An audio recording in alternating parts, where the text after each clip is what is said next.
now, but it sounds like you're on a carbon mic. So, what's the radio of choice this morning?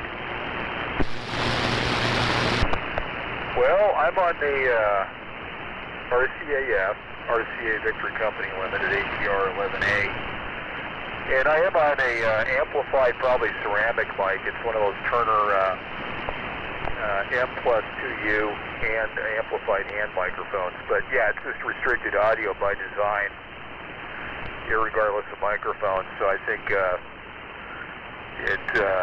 it would sound exceptional, what I hear on playback for a carbon mic, but basically it's just a dynamic with kind of the frequency response of a old-fashioned telephone handset.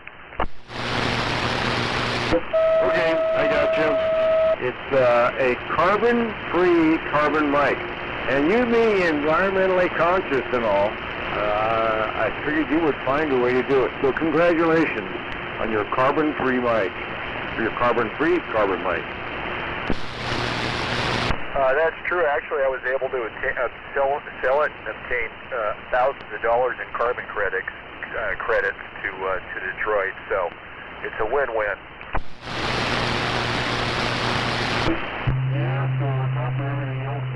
Well, let me break in here. WA7YBS here. I'll be net control today on the Nevada-style vintage military radio net. And so far I've heard Ron. You're in the #1 spot there, Ron, NU6F. #2 is Mike, W7MS. Morning, Mike. Good signal from both of you guys. #3 is Chuck, K0DWC. Good morning, Chuck. TCS is sounding fine here. Of course, you're only a couple of miles away, so there you go. So, let's see. I thought I heard somebody try to break in. Everybody pretty much knows how the drill goes here. We assign numbers as you check in. Uses with a handoff. Everybody knows who to turn it to, usually. And so anyway, with that, let's see if there's a #4 out there. If you want to get in on the pre-net warm-up, get checked in. #4 is open. Go ahead and check in now. KB0W, South Lake Tahoe. Okay, there's Frank, KB0W. Good morning, Frank. Good signal in here. You're in the #4 spot. #5 is open, Vintage Military Radio Net. If you want to be #5, well, check in now.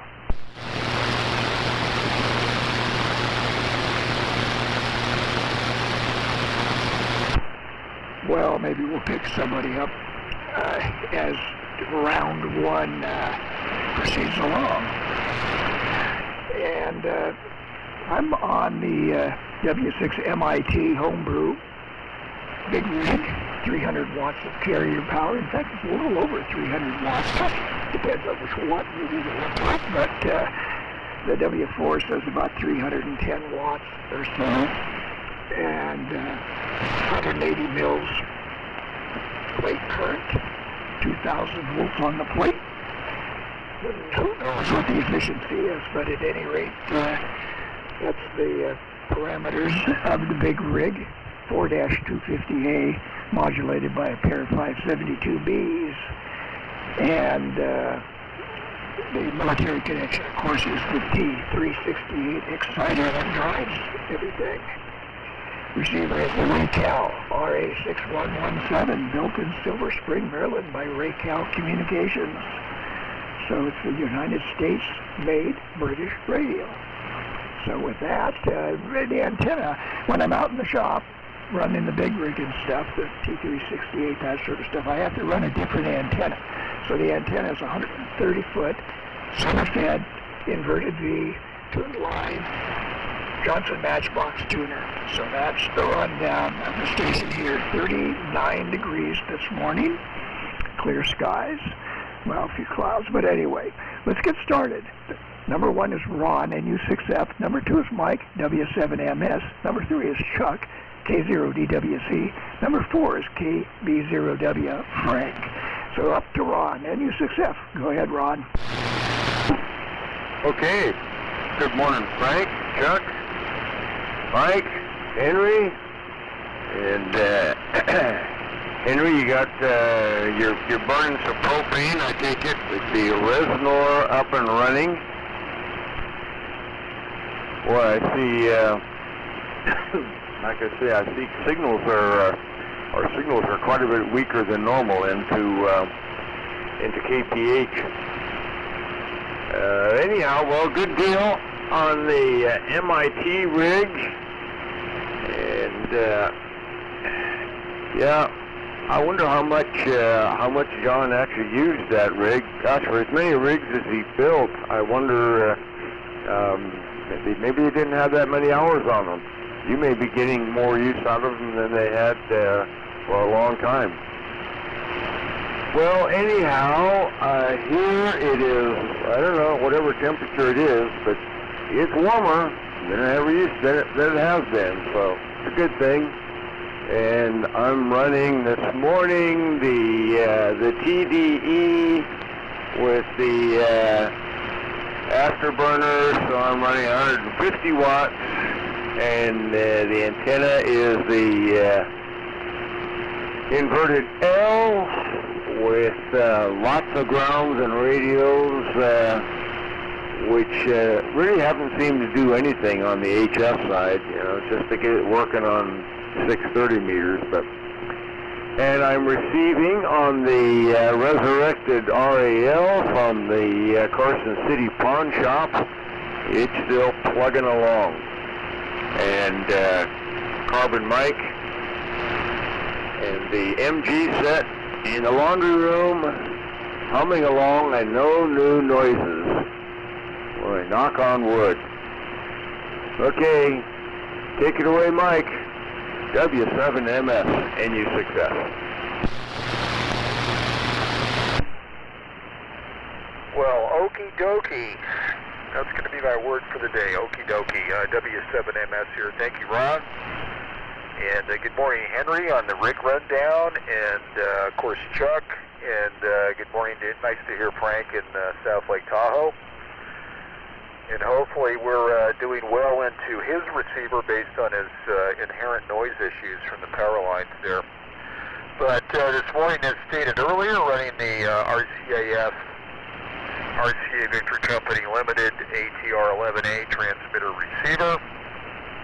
Build year 1945, serial number is 0689er, and from the proud, independent, and sovereign nation of Canada. Just go ahead and ask my cousins up in British Columbia and other areas of Canada what they have to say. But let me see here. It's a 4-channel auto-tuned transmitter receiver, very unique. And the reason for having it on this morning is now I have installed the bathtub key on a piece of wood and painted it gray. So now I have the bathtub key connected up to the remote for the transmitter receiver. And a question for Henry on my little NDB up converter, which they call a radio range tuner. There's a preset position. It'll tune from 200 to 400 kilocycles, but there's a preset position for 278 KC fixed. And I wonder if that has any resonance with you. Obviously, it's a default beacon frequency for the RCAF, but does that ring a bell in its wider application, 278 KC? Of course, all I hear is inverter noise. Good luck on tuning any NDBs with this guy. But with that, over to Chuck. And does he have that ocean container filled up and those tires mounted? We want to hear about the tires on the 51 Ford Special there. K0DWC W7MS.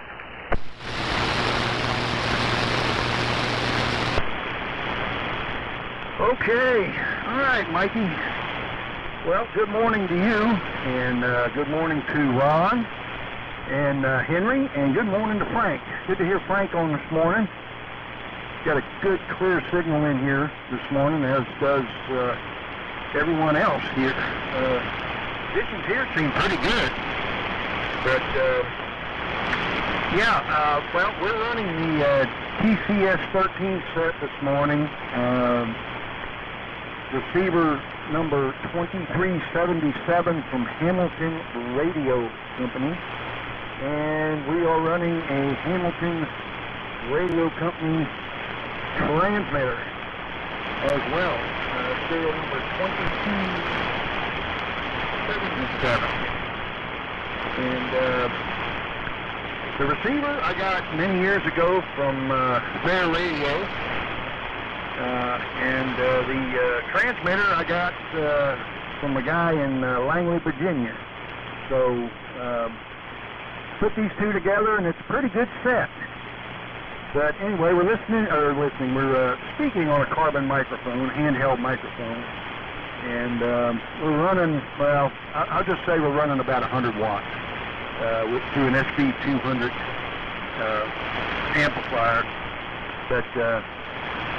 Yeah, Mikey, just real quick, we got the tires mounted, and they're on the car, and wheels are painted, all that, and I'm in the process now of getting the heavy-duty cables for positive ground. I didn't like the 12-volt cables being on the 6-volt system, so I chucked those. So I found a heavy amperage ground strap, woven ground strap yesterday at Tractor Supply, so I got that. And the other cable that I've got coming to be here on Thursday. So kind of waiting on that. And fuel radiator flush, put in some antifreeze. Found the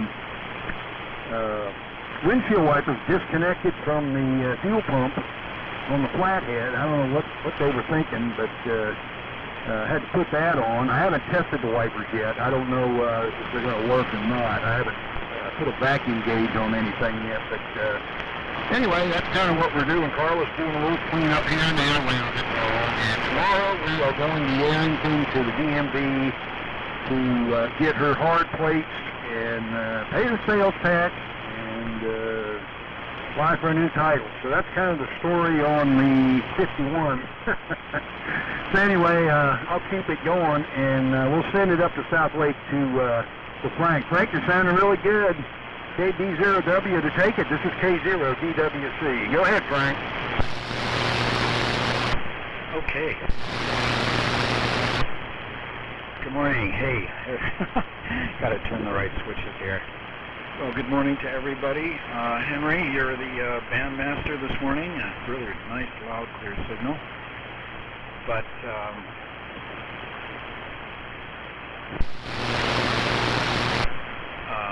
am I on the air? I guess I am. Well, yeah, testing.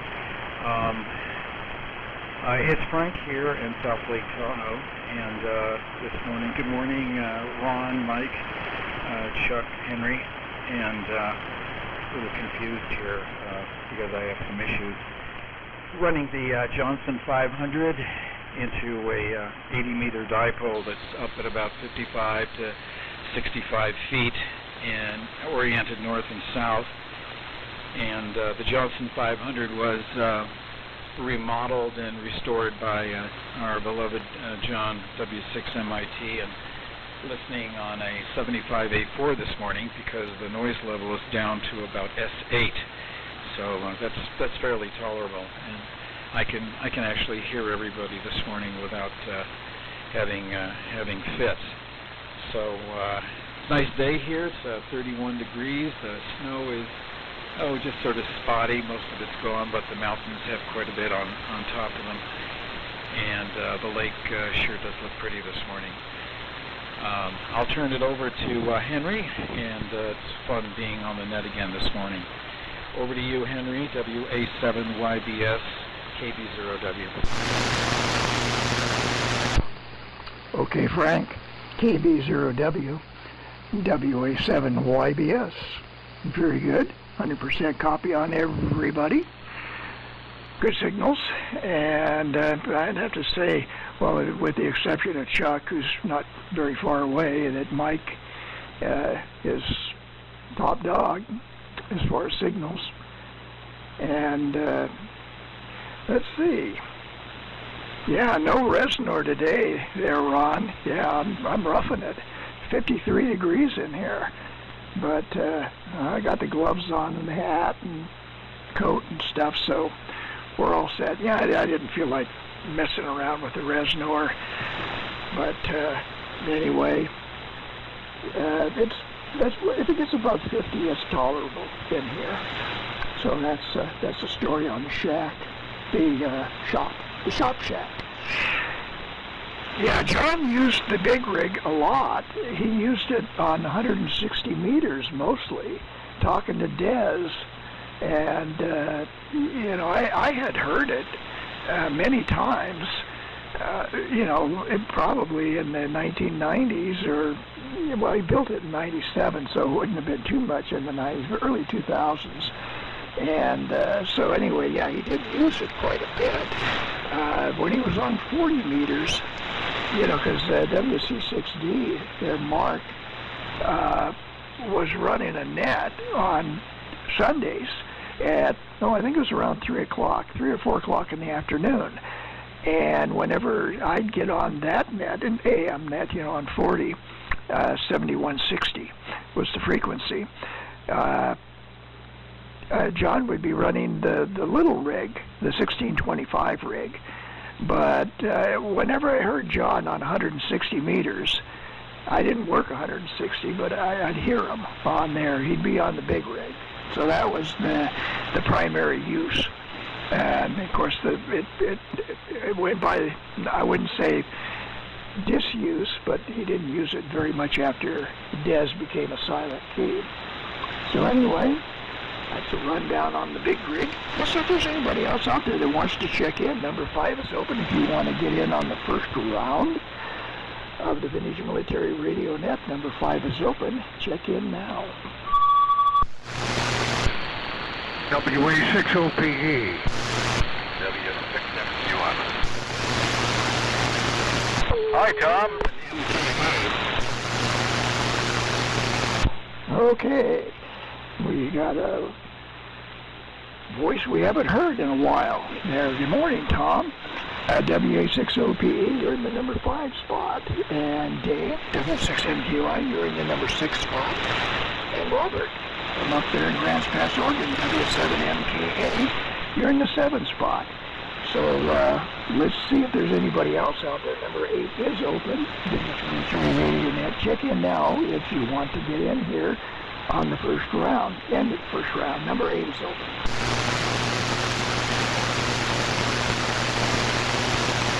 Okay, let's turn it over to Tom, WA60PE. Go ahead. Good to hear you.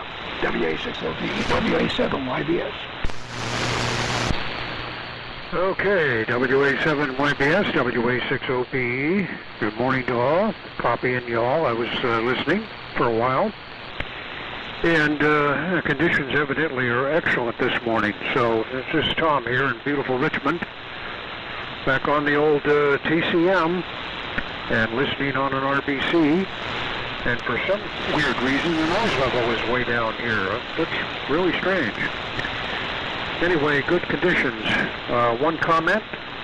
I hear Chuck talking about a 51 Ford windshield wipers. That's weird. I had a 50 Ford, 1950 50 Ford when I was in high school and after for a couple of years. And it had a 1-speed electric wipers, standard equipment, and I knew the history of the car. So, and the car was, only about 11 years old at that time. And it had electric windshield wipers, or washers. And it was really neat because my previous car, which was a 42 Oldsmobile, it had vacuum wipers. And the kind that were running off the intake manifold, which is a deadly combination, let me tell you. Because when you're going uphill, you don't have any wipers because you've got the accelerator pressed down, way down, and the panel's open, and no vacuum. And then when you let off on the accelerator, the vacuum wipers go crazy. So yeah, anyway, that's weird. So I'll keep it moving here. This is going to be a one and done, but I'll be listening for a while. So over to Dave, W6MQI, WA6OPE. WA6OPE, W6MQI. All right, well, it's twice one weekend, Tom. Manifold pressure to operate wipers. Yeah, I can see that would be, that's an interesting combination. Well, all my vehicles always have electric. Only the Land Cruiser. Although it had a crank backup, from what I remember. But anyway, good morning, everybody. Dave a little more. And, let's see. Nothing military here. Too lazy to fire up anything. Kind of came in here with my cup of coffee. Finally drove my carcass out of bed this morning. Process of painting my house. So, finding out I'm not 20 years old anymore. Getting up on the ladder, twisting and gyrating and everything kind of takes a toll on you. So, but anyway, yeah, nothing military here, just on Kenwood, driving the Tech Titan. And it's nice and clear here today. It's supposed to be a nice day. 45 degrees outside, 58 in the shack here. So, let's see. Robert, up to Robert, W7MKA, W6MQI. All right, W6MQI in the group, W7MKA. Well, we have excellent signals here also, and a nice quiet band, so makes for a fun time. We're on the GRC 19 this morning, T195 392 combination, so that's the setup here, which I've had since I was 14 or so. Got it from Fair Radio. But okay, on the wipers and everything. I remember my dad always talked. He had a '46 Jeep at one point that had Model A wipers installed. I remember him talking about the same problem. That's what he did with them, stomping around out in the woods.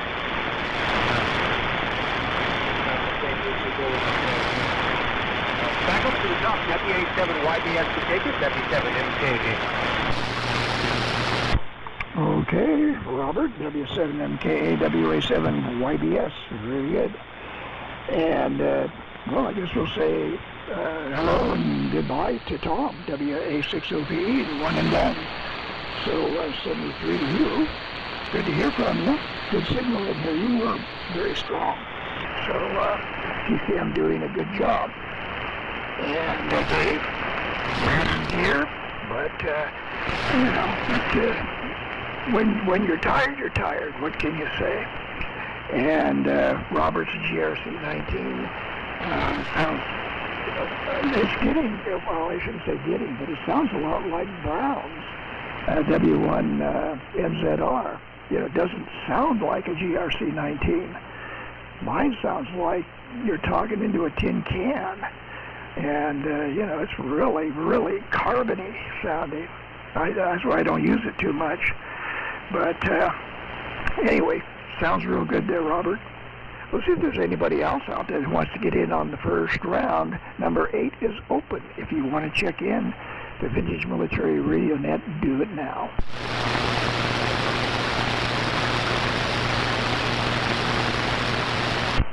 Okay, nothing heard. Yeah, as far as vacuum windshield wipers there, I had several Willys station wagons when I was a lot younger. Had a 48 vacuum wipers. I had a 56 vacuum wipers, and I had a 62 vacuum wipers. So they were in a rut. You know, of course that was Kaiser. You know, those not the 48. That was Willys Overland. But the 56 and the 62 Willys, those were actually Kaiser Jeeps. You know, had the flathead Hurricane 6 in it and stuff like that. But at any rate, yeah, I wish I had one of those back now because they're extremely pricey. But, and who knows why. But anyway, yeah, vacuum wipers, not too good when you're trying to accelerate in the rain. So let's see what's going on these days. Not too much. We're finishing up, still trying to set up the KWS-1 and a 75A4 into a station that I can actually sit at. Because when I was on last week with the KWS-1, it was in the middle of the floor and with cables running over to it, and then the 75A4 was sitting on top of the Hammerland Super Pro off to my left. And so it was kind of a awkward station to run, but I did want to run that KWS-1 and make sure that oscillation problem was gone, and it was. So now we're trying to figure out, some place to set up everything. I took, the ham shack upstairs in the house is one of the bedrooms, upstairs bedrooms, and I took the doors off of the closet, those sliding accordion-type doors. Anyway, that's going to give me 30 square feet extra. Pretty wide closet, 10 feet wide, almost 3 feet deep. So taking the doors on, that was a big revelation of new space to fill up. So anyway, that's what we've been doing, is trying to set up something to get the KWS-1 and 75A4 station going. So let's start round 2. And, we're just going to go right in. Well, let me check and make sure there's nobody that wants to get in here and check in. Number 8 is open if you want to check into the Vintage Military Radio Net. And be number 8. Come now. Okay, let's start now round 2, up to number 1. Ron, NU6F, go ahead.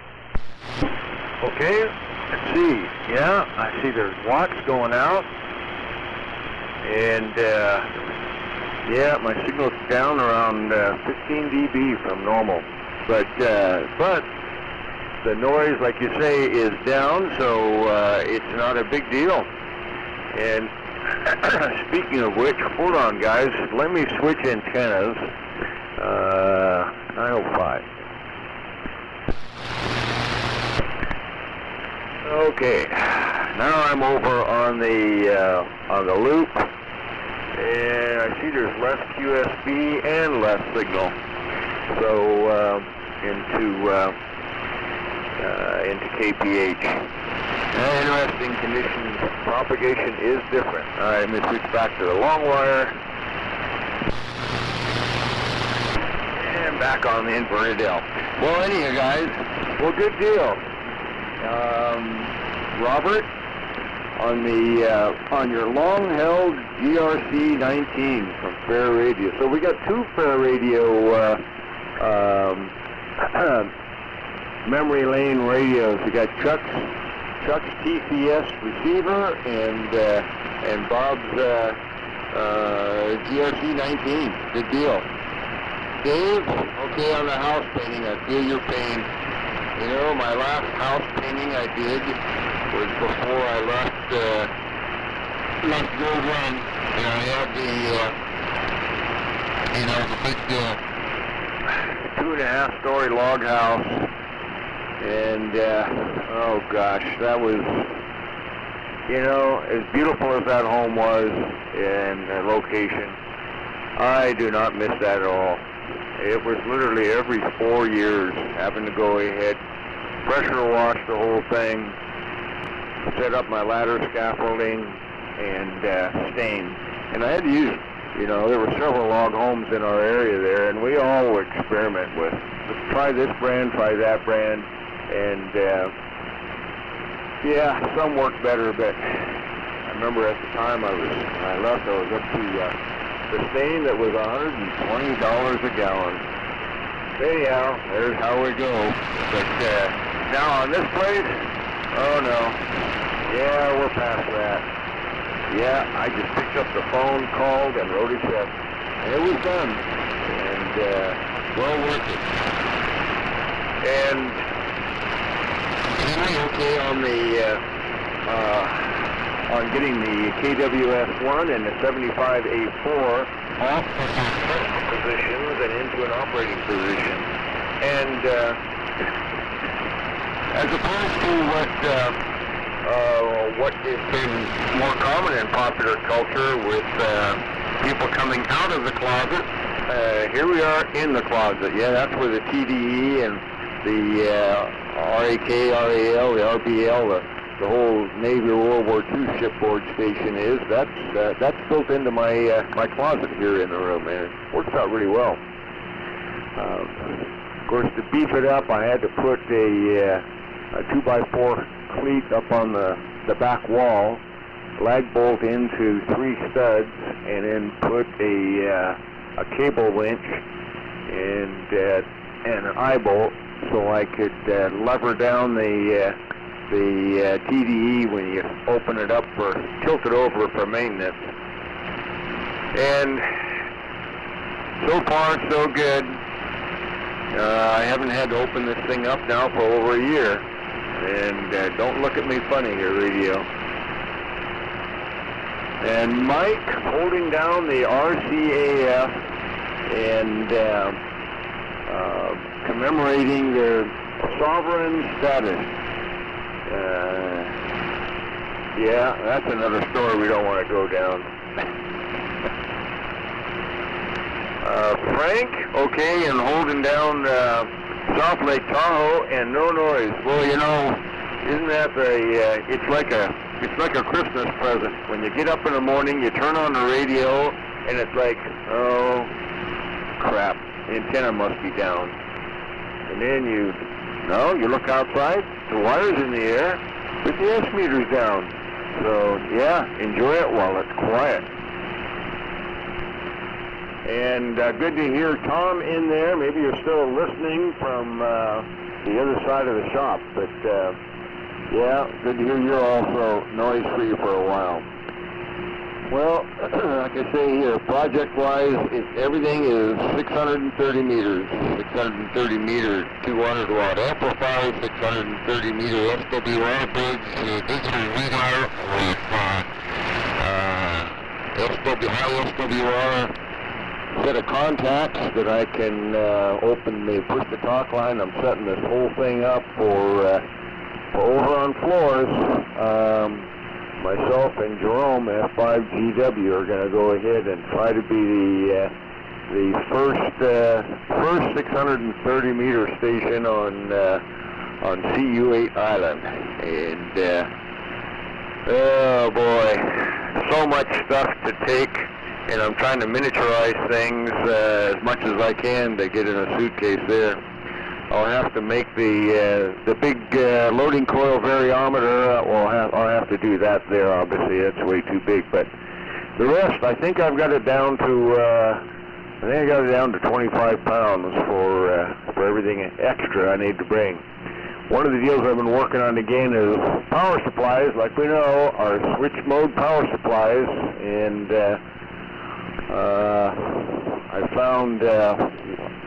I found a Meanwell that still needed at 470. It still needed a lot more filtering, but I have that down pat, and it's sounding good. And then some server supplies that 48 volt needed to get down to 36 volts to run the homebrew MOSFET amplifiers, and so a couple of guys said that they used some power supplies from Sun M4000 servers. Well, I found some on eBay and ordered one. The guy sent it. It looked really clean, but it's configured differently. There's 24 control pins on these things, and it doesn't do anything until you jump all the right pins to the right locations. No documentation could I find anywhere. Anyhow, I did find what I thought was correct, and it wouldn't put out anything. Called the guy, or texted the guy, and saw somebody else had one for $26, and he said they were tested. So that came the other day. I tried the 2 jumpers I was pretty sure would start it, and it did. Contacted the first guy and said, yeah, your power supply was a dud. So he just said, well, it's up to you. If you want, you can send it back, or just keep it for parts, and I'll refund all your money, which was like $41 because it was power supply plus shipping. So there you go, the last honest eBay seller. All right, with that, the last honest military radio collector in Golden Valley, W7MS and U6F. Well, thank you for the accolades, Ron, and thank you for narrowing down the perspective on honesty so I could qualify. It's all relative, isn't it? NU6F, W7MS. Well, good morning, and 73 to Tom. It was nice to hear his voice here on 3974 this morning through the TCM into my ATR 11A, but great signal. And good morning, Dave. Okay on running civilian devices, but doing quite well into Reno. Nice to hear you. And do feel your pain on painting, and I'll keep my painting story short, but I did fascia and rain gutters last fall. And I know my neighbors probably caught me talking to myself going up and down the ladder sprinkled with a lot of expletives, mostly F-bombs. So it was, I certainly understand the agility aspects of that situation, as does Ron.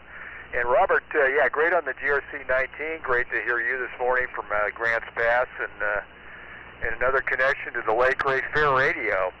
It's, it's sad to see him go, but there's certainly a lot of legacy for the Fair Radio Company for most of us here on frequency. And Frank's doing quite well, even though he was a little discombobulated, I guess, and occupied with whatever issue he had, but a good signal, great audio into Reno, so great to hear Frank. And finally, vacuum wipers. I had a 51 Willys Jeep pickup, and I certainly can concur with Henry's comments on value. I was absolutely amazed as they become collectible, and quite a few modifications. Some of them are about 10 feet in the air now with these huge tires. And whenever I see a 51 Willys Jeep pickup, I always check it out, because my old Jeep had some certain accoutrements that were quite distinctive. And who knows? I've yet to make a sighting, but chances are it was a parts donor for somebody else's restoration project. But and I had been upgraded to the Flathead Hurricane 6, since it originally started with a dissimilar engine from the good old Willys company. What can you say? But over to Chuck, and congratulations on all the work done, and you're gonna still looking forward to that drive-by with the Ford K0DWC W7MS. Okay, Mike, W7MS in the group, K0DWC. Well, that's contingent upon Carla letting me drive it. Remember, it's her car. It was her birthday present, so. Anyway, it was good to hear Tom this morning, WA60PE. And good to hear Dave, and good to hear Robert this morning. They're all coming in very well. Tom had a super strong signal with the TCM. I concur with Henry. And, Dave, I understand what you're going through about, painting the house. It's a lot of work, especially when you get older. And I'm the same way with cars. I can't work on cars like I used to 30 years ago. I've got to be very slow, very deliberate, and, not hurt myself. And I don't have to hurt myself to hurt myself. I can work on the car all day and be as stiff as a board when I'm done working on it and be totally worn out. So I understand what you're saying there. The windshield wiper deal, I've had to deal with that before many years ago, and the best thing I can say is that I had a 1927 Model T Roadster pickup that I restored, and that was the best wiper I had. Just hand operated. And it worked good. But, I've also found out that Rain-X works good on the windshield. If you get stuck going up the hill with vacuum wipers, you can't if you douse the front windshield with some Rain-X stuff, that definitely helps, no question about it. You know, you won't have to worry if the damn wipers stop, you know. But one of the things though I discovered, well, I think I told you guys last week, when we got 15,400 a week in a mile. It was put in the garage, and it was just sat there forever. And the people that we purchased the car from up in Montana seemed to think that two of the tires were original tires that came off the car when the car was new. So I don't know about that, but anyway, I did discover with the wheels off when I cleaned the wheels that the car's got 4 Kelsey Hayes 16-inch wheels on it, and the spare tire wheel actually is a Ford Swift wheel. It's actually got the Ford imprint stamped in the wheel. So we discovered that, and when I took one, I dismounted one tire and took one tube out and looked at the tube. It was a Firestone tube, but this thing had like 6 patches in it. Repair spots, and they were the old patches, the old light red patches that they used to put on tire tubes. But that thing had been out of the car at least 5 or 6 times to have the tube repaired on it. So. But anyway, you know, I was telling Paula the other day, and I didn't really think about it, but that Roadster pickup I got, I sold that back in 2012 to a guy that lived in the Hollywood Hills.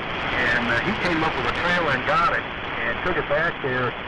And, you know, I got to thinking about it. I'm like, you know, Hollywood Hills burned up this past summer. You know, I hope that truck survived that. I don't know exactly where the guy was, but he went into Hollywood Hills that bought the Roadster pickup. So I hope that vehicle survived. But anyway, we'll keep it going. And Frank, I'm gonna send it over to you. And Carl wanted me to tell you guys, hey, in 7-3. She's not on. She's in the kitchen doing some other stuff. But send it over to you, Frank. K0DWC. Go ahead. Okay, very good. K0DWC, Chuck. Thank you very much for the handoff. And I wanted to say hello to W6OPE Tom and W6MQY Dave, and I think I got your call wrong. Never heard you before.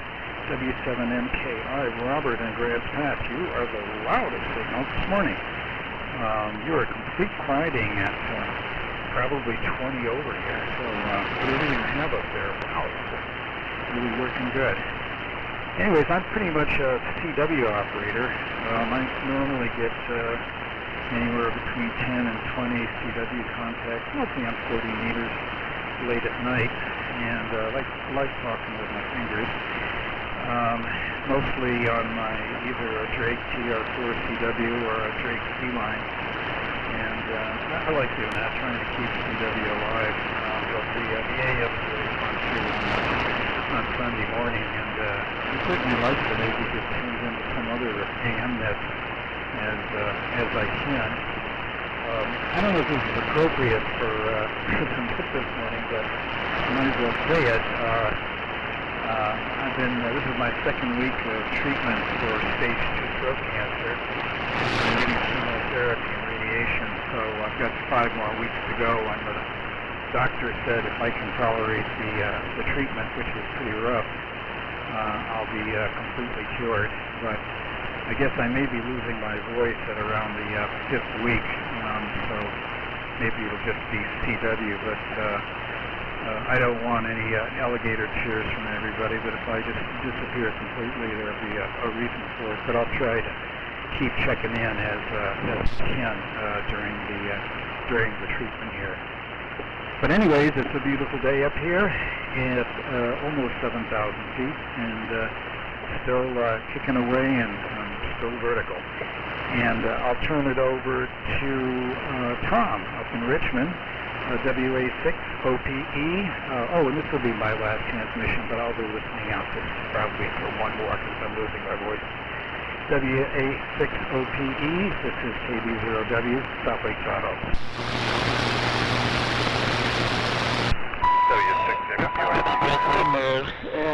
Yeah, Tom, WA6OPE had signed. He was the one and done. So let's turn it over to Dave, W6MQI. Go ahead. All right. Getting that a little hard. Yeah, okay.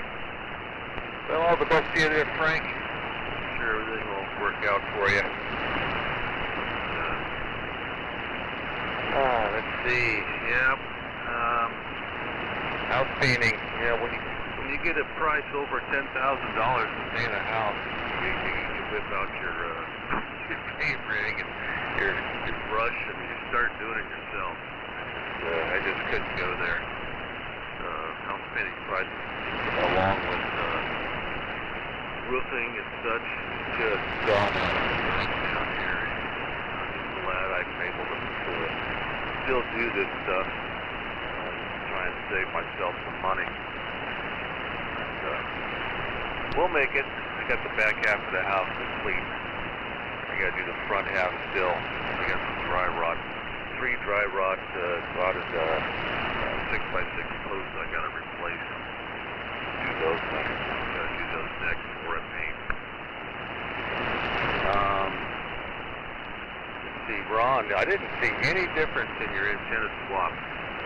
I thought that the loop was a little bit better, but then you switch back, and I think they're about the same. In the past, I think I've heard your loop be a little bit better than your long wire, but this time they were neck and neck. And Henry mentioned about the prices of Willys.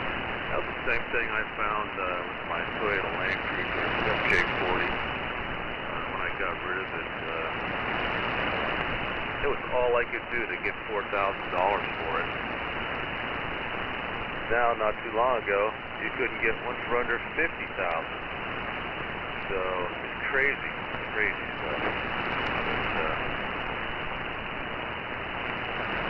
I think one of the things I want to get, you mentioned you possibly wanted to get one, but another Willys, but I always wanted an M151A2 Mutt.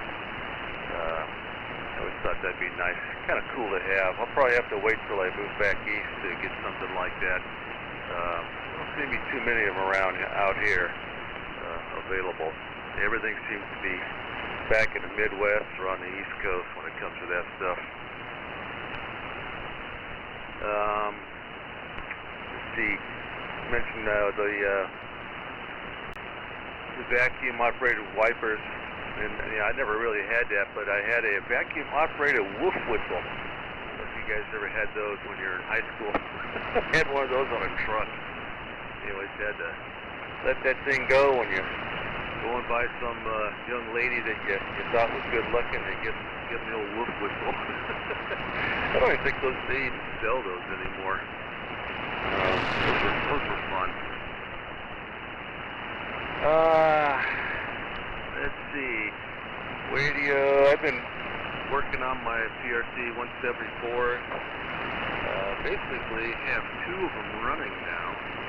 The second one had multiple power supply problems that I worked through, had a problem on the motherboard, and I had lost it ground.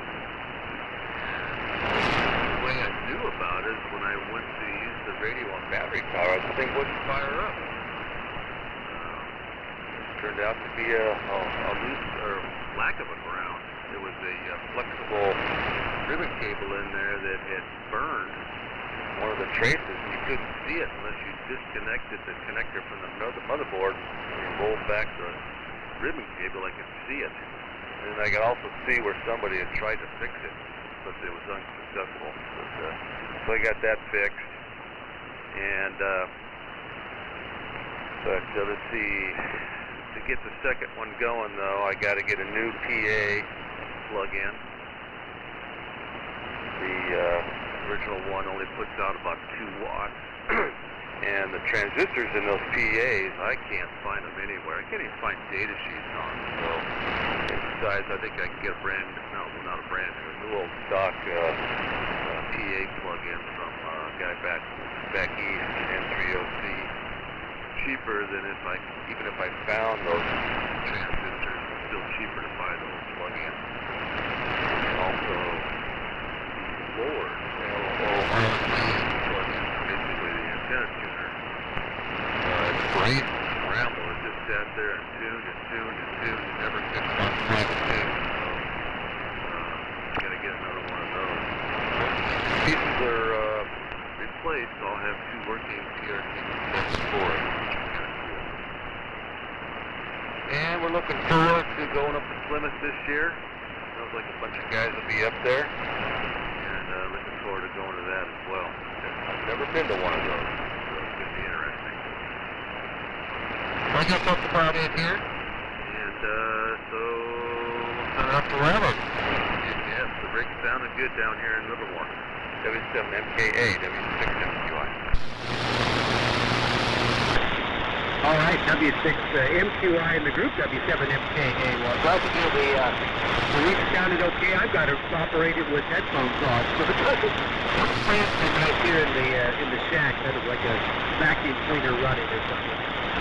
But anybody that's had one of these knows what I'm talking about. Well, a second to comment, it was good to hear Tom. I was just thinking about him recently. I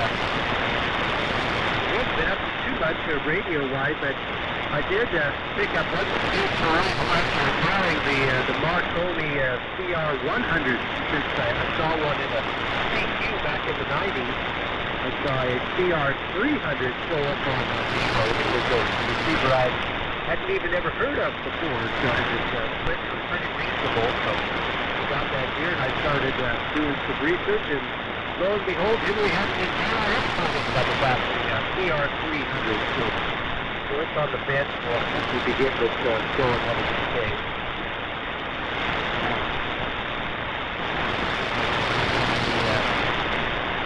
The lines, there's something about those Marconi receivers that I always feel. That hasn't been up too much. The backup to the YBS and the group W7MKA. Okay, Robert. W7MKA, WA7, YBS. Yeah, that Marconi CR300. The thing that was funny about that was they used them on Corvettes, which is a type of, I think it's somewhere like a light cruiser or something ship. But anyway, it always sounded kind of funny. Oh yeah, this radio was used on a Corvette. But yeah, the other thing about the CR300 was its incredibly wide frequency coverage. You know, it goes way down, and I can't remember how low it goes, but it seems like it's below 100 kilocycles, and then on up to into the high 20 megacycles. I think it's like 8 bands if I remember right. But yeah, it was an interesting radio. The funny thing is the crystal detector that's in it for emergencies. How you hook that up, and that's you know, if for some reason your ship is in distress, you have no power, the radio crapped out or something, you can always hook up with a couple of little jumper wires the crystal detector and use the receiver's front end coils for tuning, and you can get some sort of signals. I imagine it wasn't, you know, it wasn't a real DX type of receiver, but it sure was, I guess, something that worked as an emergency. But I thought that was kind of funny the way they accomplished that in the Marconi CR300. So let's go ahead and let's do the 73 round. The 73 of Frank. Good luck on your treatment there, and sure if you'll be able to endure it. And so that's, we'll see what happens. And so Frank is 73 and Tom is 73. So Chuck, you'll turn it to Dave, W6MQI.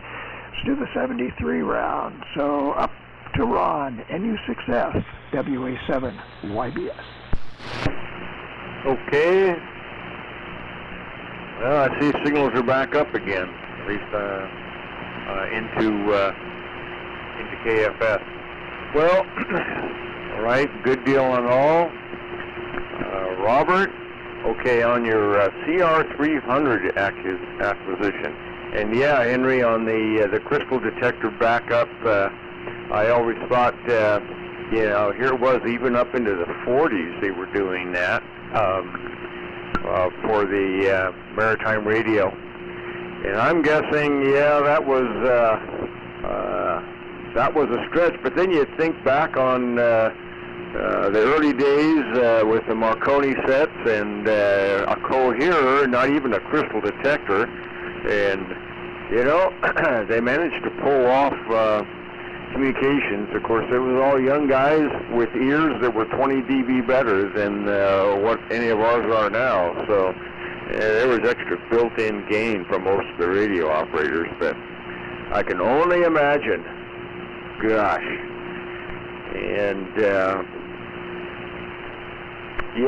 and also, Robert, on the blowers in the GRC 19, reminiscent of my MG set here in the laundry room. Even that far away, it's still competing with receiver audio. But I am able to still use speakers and no earphones. So there you go. And Tom already signed.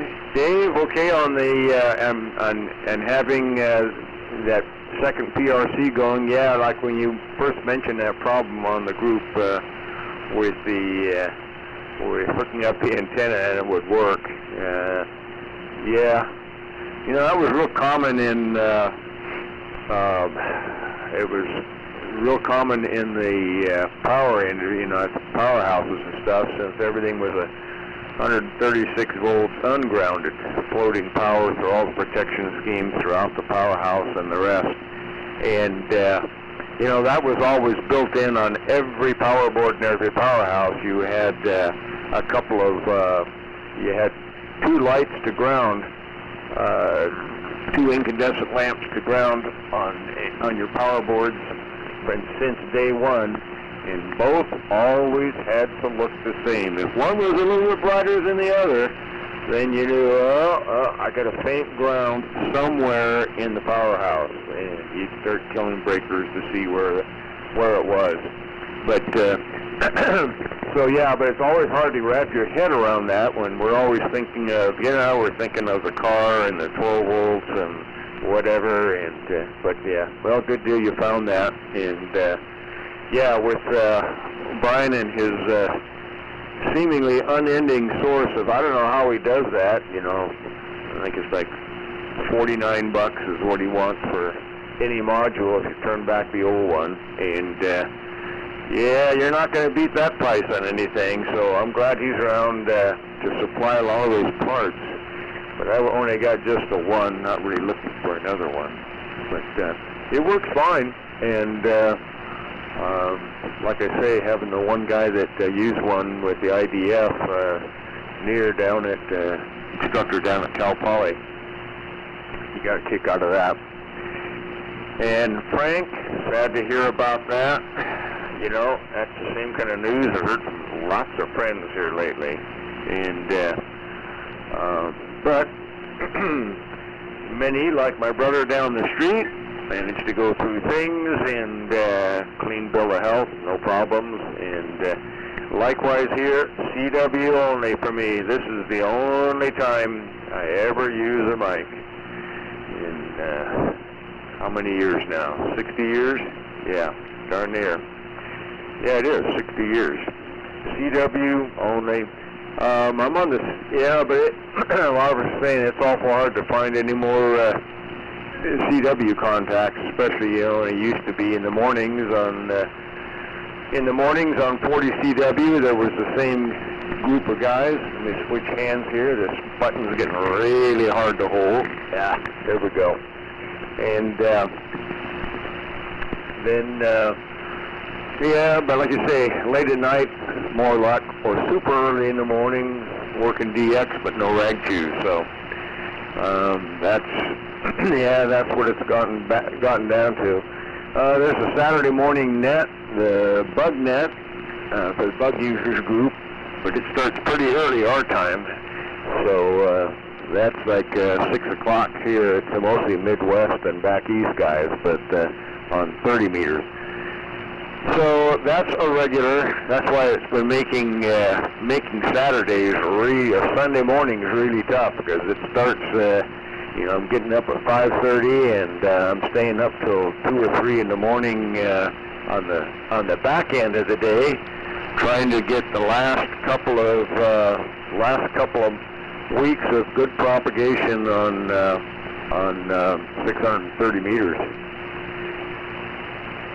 And Chuck, okay on the original tire 51 Ford, an original tire, well, at least a spare. And like I said, Larry's M37, all four, 1952,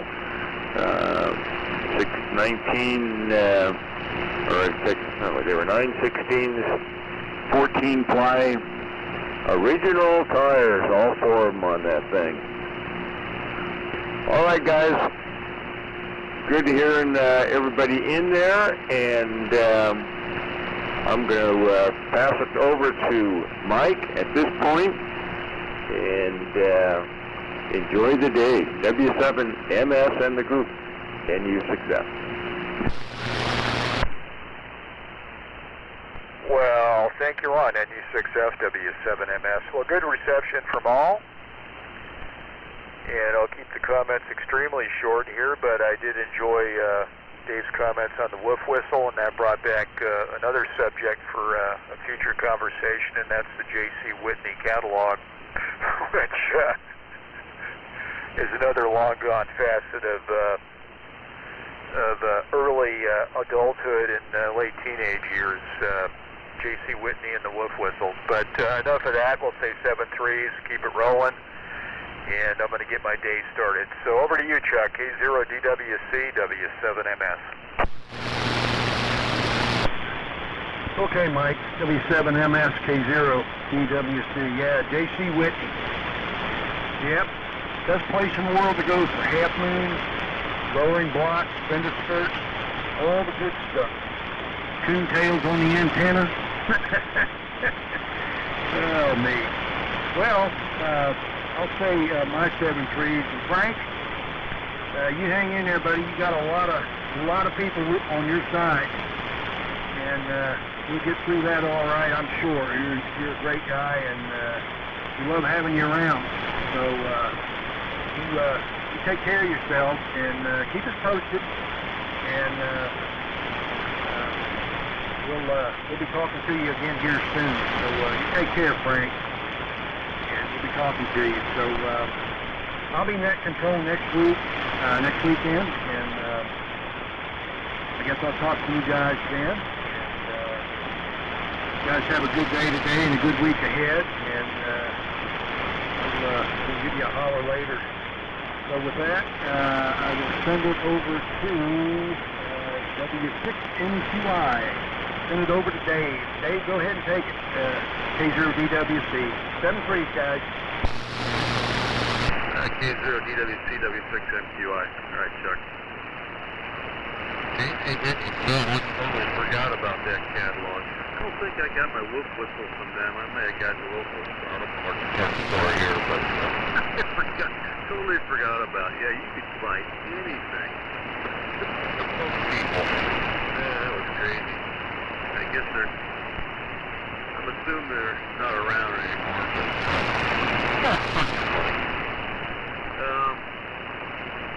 yeah, comments on that ground on the TRC 73. First time I ever encountered 2 grounds. Both had to work. It's strange how if I disconnected the Astron power supply from the radio, the battery field, it wouldn't turn on. The only reason I found out that something was wrong is I had disconnected the antenna, CNC connector from the antenna connector on the radio. Stop the radio. And I was trying to get those. There was a bad power connection on the radio, kind of moving the radio around a little bit, and I was seeing sparks between the antenna connector and the case of the 74. Every time the connector would spark, the 174 would turn off. So that's how I discovered that something ain't right. Finding that ground. Anyway, all right, guys. 73 and over on Sunday next week. So over to Robert, 77 NKA, W6MQI. All right, W6MQI in the group. I've been there all the way to the end. Okay, on the I'm at a friend's house is wiring his water key and gave me something back, the back stuff to put out. But man, I was amazed because this stuff was in there. I think that was keys and A's and a lot of other old cars. But some cars do that. Pretty recent. We'll also say 7-3. W7YBS to take it, W7MKA. Okay, Robert, very fine. W7MKA, WA7YBS here. Okay. Yeah, conditions held up throughout the entire hour or so. So that was excellent. Thanks, everybody, for your participation in the Vintage Military Radio Net. We'll do it again next week with Chuck as net control. Hope you hear everybody back. And with that, I'm going to go ahead and close the net, say 73, and shut everything down. 73 all.